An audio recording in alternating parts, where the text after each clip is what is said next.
முருகா, வெற்றிவேல் முருகா. என் அன்பு பிள்ளையே, உன் துணையை பற்றிய ஒரு ரகசியம் உன் கையில் கிடைக்கப் போகின்றது. நீண்ட நாட்களாக உன்னிடத்தில் ஒரு விஷயத்தை அவர் மறைத்து வைத்திருக்கின்றார். அந்த விஷயம் இந்த ஜென்மத்தில் உனக்கு தெரிந்தே விடக்கூடாது என்பதில் அவர் உறுதியாக இருக்கின்றார். மறைத்து வாழ்வது ஒரு வாழ்க்கையா?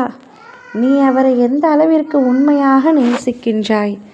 அவர் எதற்காக உன்னிடத்தில் மறைக்க வேண்டும்? அதற்கான காரணம் என்ன? என்ன மறைத்து வைத்துள்ளார் என்பதை பற்றி உன்னிடத்தில் விவரமாக கூறுகிறேன் கேள். உன்னுடைய துணைக்கு உன் திருமணத்திற்கு முன்பே வேறு ஒருவரின் நட்பு இருந்தது. நட்புக்கு மீறிய ஒரு உறவு இருந்தது. அந்த உறவை அவர் உன்னிடத்தில் இருந்து மறைத்து வைத்திருக்கின்றார். முழுவதுமாக மறைக்கவில்லை. பல விஷயங்களை கூறி இருந்தாலும் தெளிவாக ஒருபொழுதும் அவரை பற்றி உன்னிடத்தில் கூறியதில்லை. அவர்தான் மறந்துவிட்டு இப்பொழுது என்னுடன் சந்தோஷமாக இருக்கின்றாரே, பின்பு என்னப்பா என்று கேட்கின்றாய். தங்கமே, அவர் உன்னிடத்தில் சந்தோஷமாக இருப்பது உண்மைதான். ஆனால் மறந்துவிட்டு என்பது உண்மையல்ல. அவர் எப்பொழுதும் ஒரு பழைய நினைவுகளை மனதில் சுமந்து கொண்டு தான் இருக்கின்றார். அதன் மூலியமாக ஒரு விஷயம் உனக்கு கையில் கிடைக்கப் போகின்றது.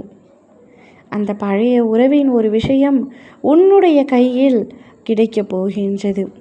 அவர் இத்தனை வருடங்களாக பத்திரமாக பாதுகாத்து வைத்திருந்த விஷயம் உன்னுடைய கையில் கிடைக்கும் பொழுது நீ அவர் மீது கோபம் கொள்ள வேண்டாம்.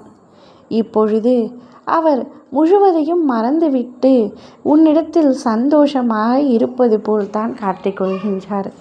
அது அப்படியே தொடர்ந்தாகட்டும். நீ எதுவும் புதிதாக அவரிடத்தில் பேசி பழையதையாவும் நீயாக குழப்ப வேண்டாம். போவது போகட்டும், விட்டுவிடு. வாழ்க்கையில் கடவுளால் பிணைக்கப்பட்ட உறவுகள் நீங்கள் இருவரும் தான். அனைவருக்கும் வாழ்க்கையில் கடந்த கால உறவு இருக்கத்தான் செய்யும். இந்நிலையில் அவரை நினைத்து கொண்டு யாரும் வாழ்க்கை முழுவதும் இருக்கப் போவதில்லை.